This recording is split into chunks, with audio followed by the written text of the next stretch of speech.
Voilà, ça commence.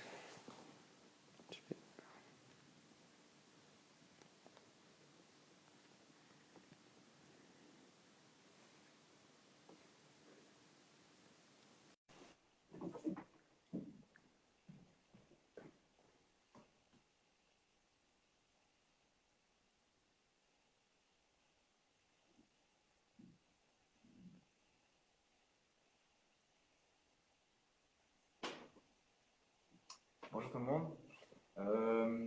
On est au Rideau, un théâtre à Bruxelles. On va peut-être se présenter d'abord. Alors, vous avez à côté de moi Yann Arens et moi je suis Stéphane Damsin. On est le bureau Ouest. C'est un grand plaisir d'être ici avec vous, avec l'IKEA, pour cette petite session. Et quelque part, si Yann est assis à côté de moi à dessiner aujourd'hui, c'est notamment grâce à ce projet-ci. J'avais créé le bureau Ouest en 2009 un peu tout seul, une sorte de homme orchestre, un bureau d'une personne, parce que j'avais eu l'opportunité de commencer un projet qui s'appelait Atelier Cloud. Et quand ce projet-là, qui m'a pris beaucoup de temps, surtout tout seul, était terminé, le bâtiment avait été ouvert en septembre 2013. En un coup, ça fait un grand vide et je me suis dit, qu'est-ce que je fais après? Et il y a le concours pour l'appel d'offres pour ce marché-ci qui est sorti. Et via nos copines, etc., on se connaissait, enfin, on s'est croisés, etc. Et Yann, il vient aussi d'une autre expérience que la mienne, d'avoir appris un peu à faire un bureau tout seul. Il venait d'un bureau plus grand. On s'est dit, on va faire la candidature ensemble. On a fait la candidature ensemble, on a été sélectionné, on a fait le concours ensemble, on a gagné. Et Yann, du coup, est venu d'abord un jour semaine, jusqu'à devenir depuis 3-4 ans full-time chez Web. Donc, ce projet-ci est très spécifique pour ça aussi. Et c'était aussi le premier concours qu'on a gagné. Voilà. Ça, c'est pour expliquer un peu West et pourquoi on est là deux aujourd'hui. Le bâtiment, en fait, c'est une chouette question d'architecture puisqu'on est sur un site où tout était déjà construit. Donc on est sur un projet qui est plutôt introverti par rapport à la rue. Donc on est à Ixelles, à Bruxelles, à la fin quelque part de Matongué, dans un virage de Chaussée de Wavre, à un moment où toute cette animation, ces commerces de Matongué se transforment vers une rue plus d'habitation, plus calme. On a un peu l'articulation de ça, d'un quartier qui commence à être plus calme, et en même temps, on sent encore toute l'énergie du quartier Matongué. Et donc, il y avait une série de bâtiments côté rue. Et alors, je pense qu'Yann va commencer à dessiner voilà, le plan. Ce qui était assez étrange, c'était que c'était pas l'adresse vers la rue était vraiment très loin d'un théâtre sur un parvis. Donc il y a une porte cochère par laquelle on rentre, mais à côté de ça, il y a une autre porte qui donne vers des logements. Donc les étages, en fait, c'est du logement de la commune Ixelles, qui n'appartient pas au théâtre. La maison voisine, ce n'est pas le théâtre, mais la maison suivante, c'est la sortie de secours du théâtre et aussi l'entrée des décors. Et donc, il y a une sorte de position vers la rue et vers la ville qui est assez diffuse et floue. Et c'est du coup une condition de laquelle on s'est dit, on va essayer de jouer avec cette condition plutôt qu'essayer de la corriger. On a pu essayer bombance, repeindre ou affirmer fortement, mais en fait, ça allait être compliqué. C'était peut-être une sorte d'attitude qu'on n'aime pas trop. En fait, je crois qu'avec elle, il y a une sorte de fascination pour la ville et pour le contexte lui-même, et d'essayer de jouer avec ses limites ou cette complexité comme une force du projet. Et donc, du coup, ici, vous allez voir, si on montre un peu dans les dessins et dans certaines images, le rapport du théâtre vers la rue joue de cette complexité, du fait qu'en fait, on ne sait pas très bien où le théâtre s'arrête et où il commence. On pourrait presque amener cette phrase jusque dans le bâtiment, jusque dans la programmation du théâtre. Alors, le théâtre Le Rideau, c'est une vieille dame quelque part, parce que c'est la plus vieille compagnie francophone en Belgique. Mais c'est la première fois qu'ils ont un lieu à eux. Donc ça, c'était aussi un espèce de grand saut. Donc c'est des gens qui savent très bien ce qu'ils font, comment ils le font, qui ont une identité.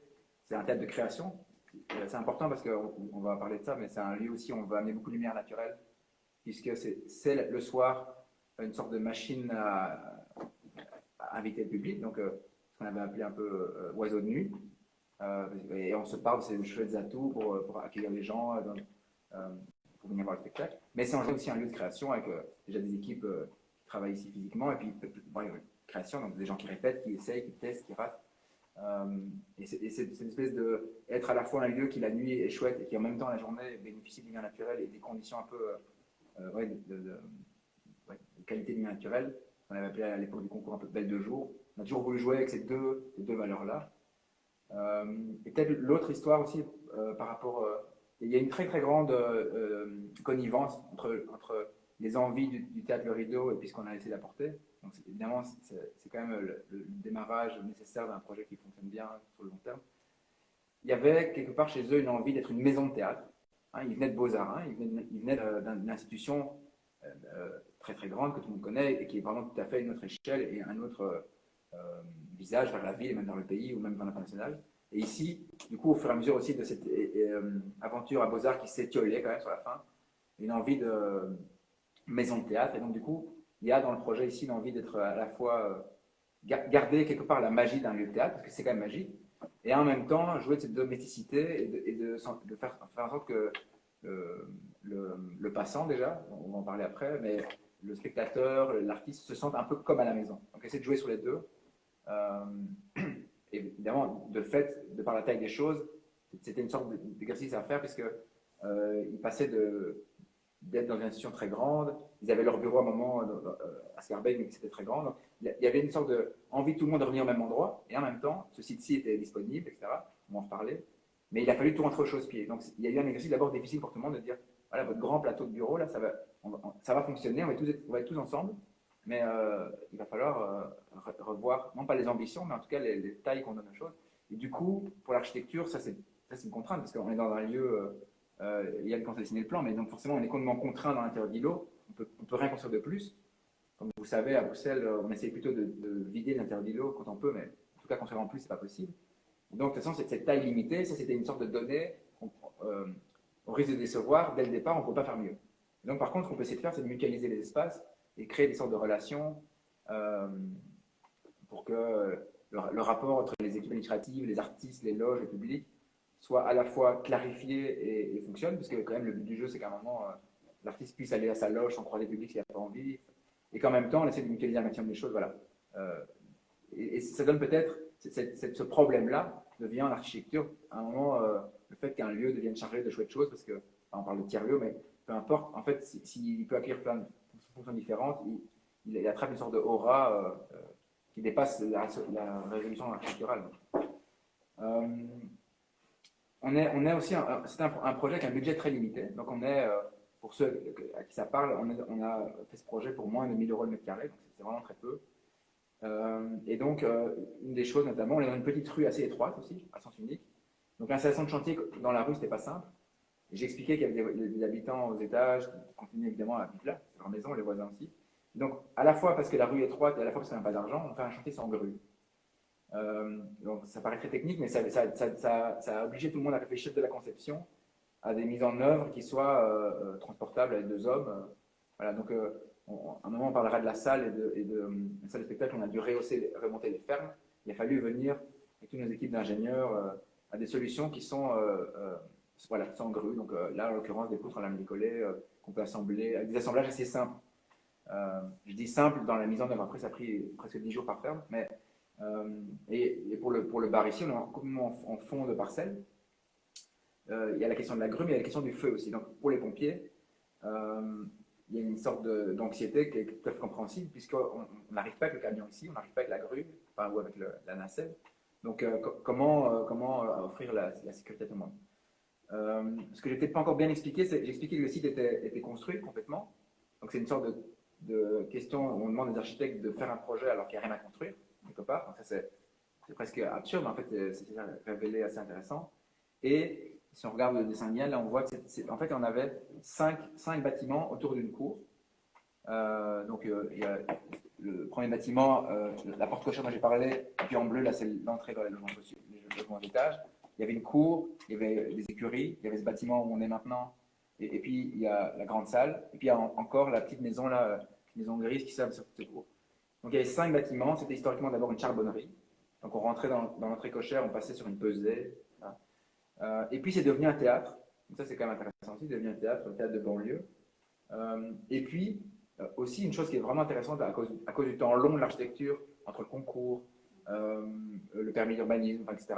Et le fait que le rideau devait partir de Beaux-Arts, ils ont utilisé les lieux en l'état pendant un an. Donc ça c'était assez chouette aussi parce qu'on avait déjà tous, eux et nous, une sorte de foi dans le projet qui allait venir. et en même temps d'utiliser les lieux pendant un an avec les problèmes qu'il a, en fait, ça permet encore de vérifier certaines choses. Mais donc, ces 5 bâtiments étaient tout à fait, ils ont été construits au fur et à mesure de l'histoire de la construction du quartier et des besoins. Et donc, ils ont chacun déjà leur sorte d'autonomie architecturale, enfin, esthétique ou pas, mais donc c'est 5 bâtiments assez hétéroclites, donc pas construits en même temps. Et donc, c'est aussi 5 bâtiments qui sont autonomes. Donc, c'était chaque fois une cage d'escalier. Ben voilà, chaque bâtiment fonctionnait de manière autonome. Une autre chose, évidemment, c'est que de par cette condition-là aussi, on s'est rendu compte assez vite que le rez-de-chaussée, c'était encore une notion assez abstraite, puisqu'en fait, ces 5 bâtiments, si on partait du point le plus bas au point le plus haut, on avait jusqu'à 40 cm de différence.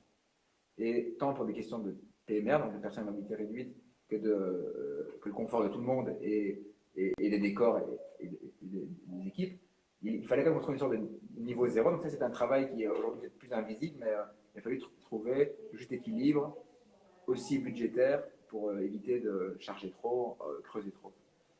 Donc il y a eu ce travail sur le niveau zéro, et puis il y a évidemment ce travail de se dire, on fait un seul projet maintenant, donc on n'a plus besoin de 5 escaliers, voilà. Et donc commence un peu le jeu d'acupuncture et de voir qu'est-ce qu'on enlève, qu'est-ce qu'on garde. Donc tant pour des raisons de chantier que d'argent et même d'un intérêt, c'est essayer d'aller inciser là où c'est nécessaire sans commencer à tout casser quand on ne peut pas. Et puis je parlais des pompées tout à l'heure, j'y reviens parce qu'en fait, de certaine manière, la solution qu'on a mis en œuvre finalement de 2 grandes cages d'escalier qui servent une sorte de boucle des bâtiments dans cette partie-ci, ont été une solution qui nous a permis, pour les pompiers aussi, de faire que, donc il n'y a pas une logique d'escalier de secours et d'escalier nobles, ils ont tous les deux la même valeur, mais chaque bâtiment permet d'évacuer l'autre en cas de feu, etc. Donc c'est aussi évidemment des contraintes, non seulement d'être enclavé dans l'intérieur d'îlots, mais aussi des questions comme ça de feu de sécurité. Et, évidemment, c'est toujours quand on arrive à une certaine manière, l'architecture c'est comme une synthèse, quand on arrive à ce que tous ces problèmes, ces contraintes fassent projet, que ça fonctionne. Donc maintenant, entre la salle et le foyer, on a une sorte de cage d'escalier qui sert de tampon acoustique aussi, entre la salle et le foyer, puisqu'on peut permettre dans le foyer d'avoir des petites formes. C'est pas une deuxième salle, mais c'est quand même un lieu où on peut avoir des débats, des projections. Et du coup, on peut permettre aux artistes d'aller vers le foyer, les loges. Et voilà. Donc il y a évidemment la question d'essayer de fluidifier un maximum les circulations des uns des autres, et en même temps essayer de croiser au maximum tout le monde. Donc on est tous autour de ce qui était la cour, qui devient le patio, on va en parler tout de suite. Et il y avait une image aussi qui nous a toujours, une image de référence, je vais peut-être parler de certaines images de référence parce qu'elles ont été importantes pour nous. Il y a l'image de Hitchcock, le Fenêtre sur cour, le film de Fenêtre sur cour, donc c'est un tri qui se passe à l'intérieur d'îlots et tout le monde qui voit tout le monde. Et c'était aussi une image pour nous importante parce que c'était la condition du théâtre. En fait, il fallait qu'on améliore les relations pour nous. Quand je dis pour nous, c'est les artistes, le staff, le public. Mais il fallait aussi absolument l'améliorer pour tout le monde et pour le quartier. Puisque la cour intérieure, qui était une sorte d'oasis vraiment précieuse dans un quartier de ville très dense, était quand même aussi un lieu de problème, puisque tous les soirs, tout le monde se croisait là et dérangeait les voisins qui sont à 3 mètres ou à 4 mètres. Donc vraiment, on ne parle pas de... Voilà, donc c'était aussi comment garder ce poumon ouvert, parce que c'est chouette pour tout le monde, comment garder cette qualité d'espace extérieur, et en même temps en étant bienveillant, parce qu'on s'installe dans la durée pour toujours, je sais rien, pour longtemps. Et donc cette question du voisin, voilà. Donc le patio aussi, pour commencer à parler de ça. En attendant, Yann, il a déjà rempli ses feuilles, génial. C'est devenu... donc il y a l'image d'Hitchcock, et puis l'autre image qui est très importante pour nous, c'est une œuvre de Michelangelo Pistoletto, qui est un artiste italien de l'arte povera. Et voilà, Yann a l'image là. Je ne sais pas si on la voit là. C'est divisione et multiplicazione. Et il y avait cette idée, bon, le cloître, le patio, enfin, il y a cette espèce de forme d'architecture qui a traversé les millénaires. Mais il y avait un plaisir, une sorte d'intuition chez nous de se dire, avec cette forme strictement géométrique parfaite, en fait, une sorte de forme parfaite, et qui vient s'insérer dans un univers qui est tout à fait sauf parfait, parce que c'est complètement hétéroclite. Il rencontre, même physiquement, chaque fois, tantôt une poutre en métal, tantôt un bâtiment en béton. Donc cette forme strictement géométrique et pure, qui vient s'insérer dans un chaos, de la manière. Quelque part, n'essayez pas de corriger ce chaos, mais de jouer de lui. jusqu'à une sorte de, un peu comme dans l'image des pistolettos, une sorte de perte de sens où à force de tourner autour de spatiaux, peut-être qu'on ne sait plus très bien où on est par rapport à la rue, etc. Donc, ce jeu de à la fois organiser et dérouter, ça c'est quelque chose qui nous plaisait beaucoup dans cet exercice de patio. Et puis, c'était aussi une sorte de plaisir à... j'ai parlé de budget et d'un budget limité. Il y a une envie chez West, et dans ce projet-ci notamment, d'essayer de ne pas diluer le budget au mètre carré, donc éviter d'avoir un prix au mètre carré, voilà, et d'essayer de bien hiérarchiser ce qu'on essaye de faire, pour que dans certains endroits, on s'autorise à lâcher parfois prise sur cette chose, et notamment une logique d'éviter au maximum des finitions dont on peut s'affranchir, le cas échéant. Et à l'inverse, du coup, essayer que dans certaines parties, on puisse se faire plaisir avec des objets un peu plus soignés. Donc, dans ce registre-là, le patio, de certaine manière, vient faire le job un peu de cette question de à la fois donc organiser donc, toutes les fonctions autour de cet espace qui reste le centre et qui est traversable en journée et qui par contre la nuit reste le centre un peu quelque part de centre de gravité on va dire, mais autour duquel on tourne sans pouvoir y accéder pour permettre aux voisins de passer leur soirée correctement. Ça permet aussi d'amener la lumière naturelle dans la salle de spectacle et ça c'était aussi une sorte de vraiment un combat, mais n'empêche qu'au début, il a quand même fallu convaincre, vous savez, un scénographe ou un directeur technique de prime abord, et on les comprend, sont assez effrayés par l'idée de la lumière naturelle dans une salle, parce que c'est toujours une sorte de fantasme d'architecte, mais après, en fait, en vrai, on n'en a pas besoin, ou surtout, quand on veut occulter, ça ne marche plus. Donc, il a fallu assez vite aussi. Donc, s'il y a un soin dans ce patio, c'est non seulement pour ce contraste dont je parlais, mais c'est aussi parce qu'il fallait absolument résoudre ou arriver à trouver la manière de détailler suffisamment bien cette chose pour qu'on puisse se convaincre tout le monde que cette occultation acoustique et de lumière soit effective.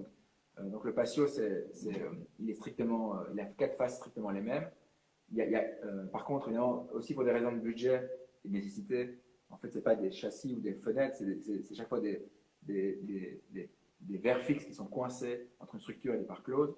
Sauf à 2 endroits où on a alors des portes en acier qui viennent s'insérer avec une sorte d'autre expression.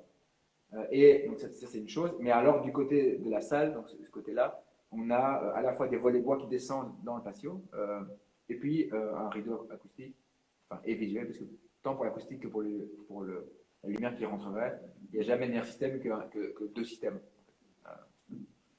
Donc quelque part le patio, il remplit ce rôle de garder cet espace extérieur et il donne une sorte d'identité assez forte au théâtre.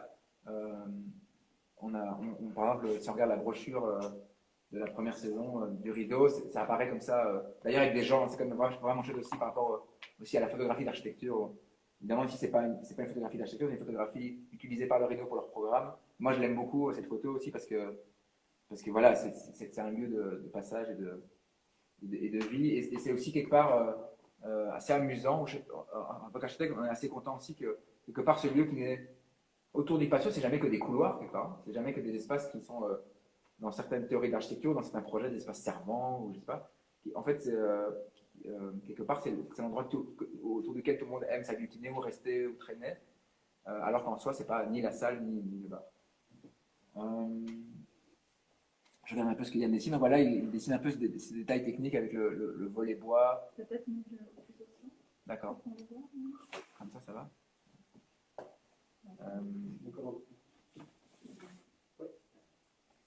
Donc ce détail. Tu m'en parlais, Yann ou... C'est toi qui parles. Donc on le voit ici. Voilà. Donc le détail,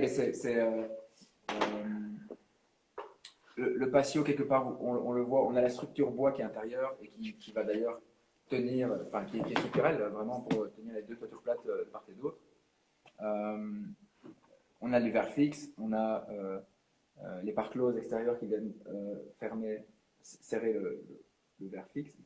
Et puis on a les portes en acier dont j'ai parlé. Et puis côté salle, effectivement, on a en plus dans cette épaisseur le bac avec le volet en bois qui se déroule au-dessus. Et en fait, ça, voilà, si on parle de détails 2 secondes, l'ancienne charbonnerie, elle avait une énorme poutre. En fait, il y avait un mur, ça, tout était fermé. Mais on se trouvait sous une énorme poutre, mais c'est déjà sur 8 mètres, je crois, 8 mètres de long. Donc en fait, en dessous, c'était du remplissage. Et du coup, ça, c'était une sorte de découverte pendant le chantier, enfin, pas le chantier, mais pendant les études, et qui ont permis notamment ce bac, parce que voilà, Yann a dessiné des poutres. On avait cet espace ici au-dessus qui était vide, qu'on pouvait remplir de choses qui ne portent pas. Voilà. Donc là, de nouveau, c'est du bon sens et le plaisir de l'architecture de jouer avec ce qu'il y a pour essayer de trouver ces principes. Ouais, on peut peut-être parler, ouais, Yann commence à esquisser ce qui se passe dans la rue. Donc j'ai parlé un peu de cette autre logique de le rapport à la rue qui est, je vais peut-être mettre ça là, je ne sais pas si on le voit, mais qui est un peu diffus. Hein. Donc si on regarde en image, Yann qui pas le redessiner. Voilà, on ne sait pas très bien où le théâtre commence et où il s'arrête. Et il y avait, là aussi, on a rebondi sur une envie du théâtre Le Rideau. Il y avait une phrase, alors peut-être que c'était pas le mot exact, mais c'était le théâtre Le Rideau veut affirmer la force du texte dans un monde de l'image. Je crois que c'était même mieux dit que ça, mais en tout cas, cette sorte de. Voilà, on envahit l'image tout le temps. Est-ce que le théâtre n'est pas aussi un lieu du texte et du coup, on a travaillé avec le théâtre et avec notre équipe. Donc, c'était Eva Moulard de Dear Reader, un bureau de graphie cinétique, sur un billboard. On a construit un billboard dessus la petite maison. Donc, il y a la petite maison dans la rue qui est plus basse de corniche que tout le reste de la rue. On s'est dit, on va récupérer un peu le niveau des corniches. Parce que déjà, dans le grenier de cette petite maison, on a les machines techniques, les groupes de ventilation, etc. Que souvent, en fait, quand les gens voient les tuyaux, ils entendent du bruit, alors qu'en fait, il y a plein de silencieux, etc. Mais, donc, on s'est dit pour cacher un peu ces tuyaux qui sortent, pour récupérer le niveau des toitures. Et du coup, plutôt que d'être dans une logique un peu Broadway, parce qu'ici, ce serait déjà vis-à-vis des voisins, c'est pas la rue pour faire ça, et dans ces espèces de choses qui se diluent, hein, dont on parlait, plutôt offrir des phrases comme ça à la rue, aux passants, qui soient à chaque fois. Pour le moment, le rythme, c'est qu'une fois par an, on change ses lettres. Avec, quand je dis on, c'est vraiment quand même, c'est l'équipe du théâtre qui le fait. Mais donc, c'est un principe du coup de lettres qui se dévissent, etc. On a dessiné, on a découpé ces lettres, qui sont liées du coup à une phrase de saison ou à un moment ça pourrait venir d'un spectacle, et qui sont en tout cas pas de la publicité. Voilà, plutôt des phrases. Et alors, il y avait tout un travail aussi de rétro-éclairage qui soit à la fois une sorte de présence, mais une présence apaisée et calme, puisque, voilà, de nouveau, pour la même raison, on a des voisins tout en face, et que le but, c'est plutôt d'être une sorte de présence bienveillante que d'un affichage très fort. Alors, dans le bâtiment, côté rue, donc l'entrée publique, la porte cochère, ce qu'on essaie de faire, alors, on avait toujours un fantasme aussi, enfin, une envie d'une grande vitrine au rez-de-chaussée, dans un espace qu'on aime aussi pour ses qualités de mutualisation. Donc c'est un lieu qui est à la fois un lieu de potentielle relation plus forte à la rue, puisque tout le reste du théâtre est un peu caché, on va dire. Qui est un lieu où ils ont leurs réunions. On peut prêter ça à un metteur en scène ou à un artiste en résidence pour avoir son petit bureau. On peut faire un travail éducatif avec les écoles, parce qu'ils font beaucoup de ça aussi. Voilà. Donc c'est ce qu'on fait déjà avec ce site-là, enfin, après la crise. Mais par contre, la grande ouverture qu'on a demandé au permis était refusée à l'époque. Pour des arguments discutables à notre point de vue, etc. Mais voilà. Mais donc cette ambition-là, elle n'est pas arrivée.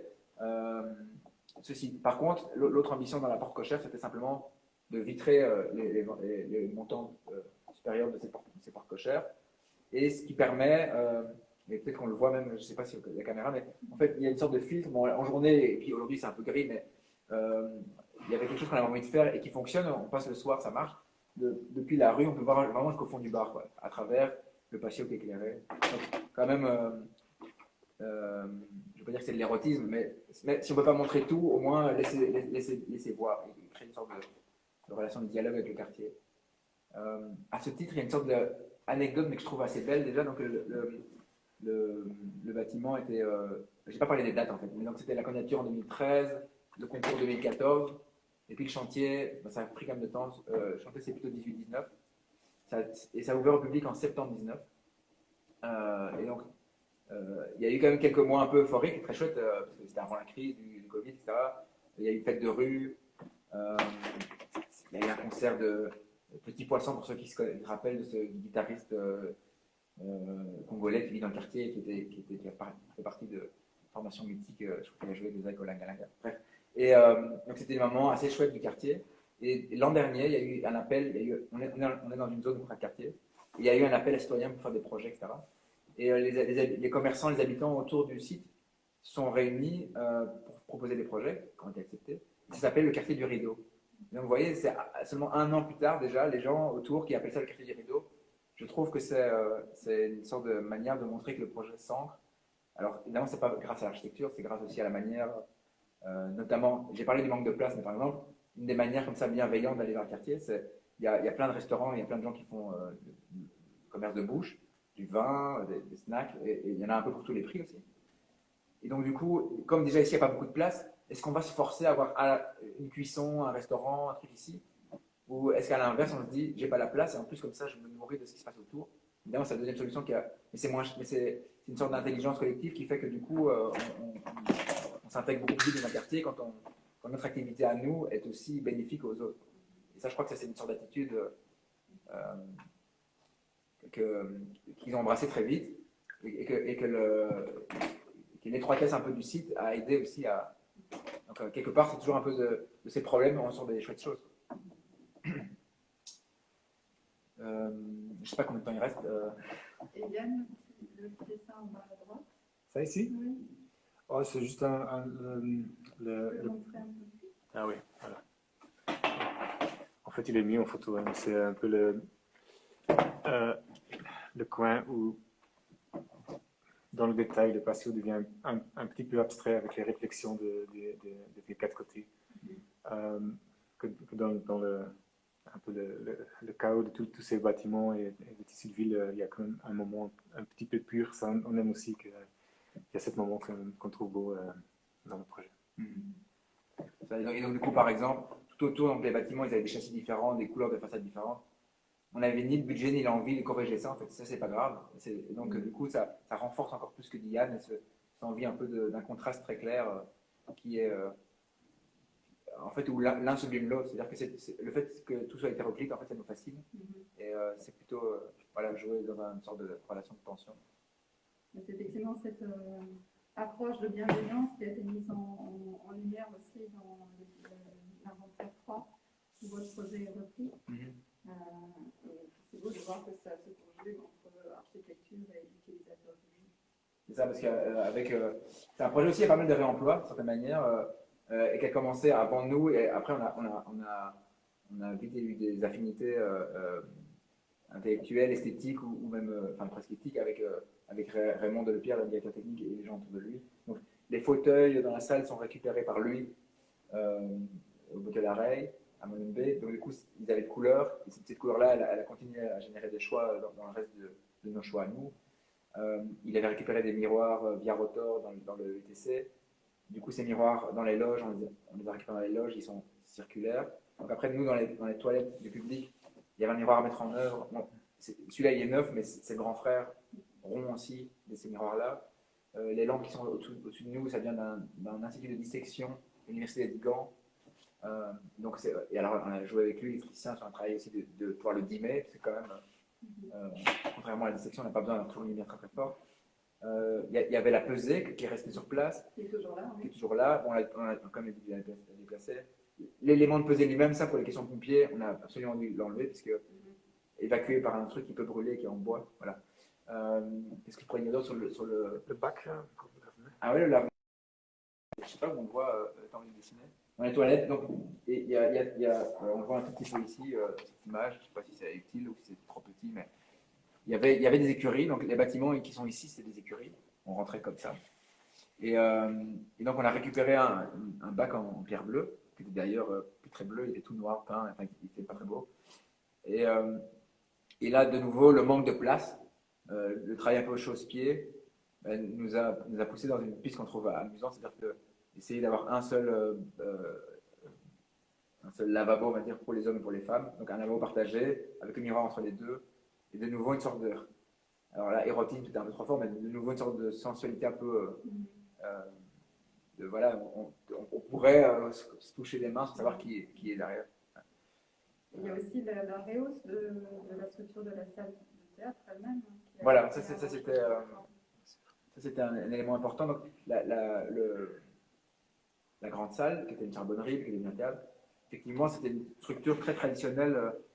Enfin, je dirais la charpente, c'était une charpente des fermes en triangle. Je ne veux pas dire banal, mais assez classique. Donc, ça donne une ambiance un peu oui, de grange, ou je sais pas, tout le monde a un peu en tête cette ferme. Et du coup, il y avait des envies de rehausse pour un travail scénique.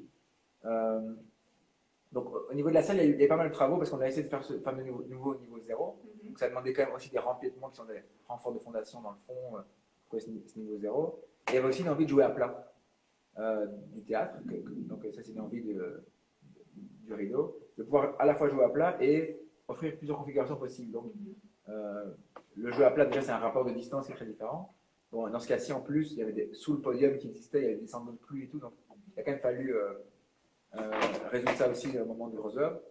Et petite astuce encore pour complexifier la chose, c'est que toute la toiture, donc les tuiles par-dessus, avait été refaite il y a 10 ans.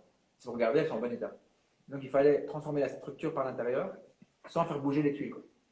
Donc c'était quand même aussi des niveaux de tolérance de gros œuvres qui sont beaucoup moindres, parce qu'en général, dans le gros œuvres, on tolère plus, quoi. Donc ça complexifie les choses. Et donc on essaie de trouver de la hauteur sous plafond, mais donc la ferme existe, les tuiles existent. Comment est-ce qu'on fait avec l'argent qu'on a, avec les sangrues. Donc voilà, c'est ce que Yann a montré un peu en rouge. On a cassé donc l'entrée, la partie inférieure. Enfin, j'ai dit cassé, donc c'est tout un phasage hein, avec des boulonnages, des trucs pour que pendant qu'on le fait, il n'y a rien qui bouge. Et on revient avec celles-ci sont des grands lames collés, puis c'est des assemblages bois pris en sandwich dans des plats en métal et des boulonnages. Et ça donne du coup une hauteur sous plafond.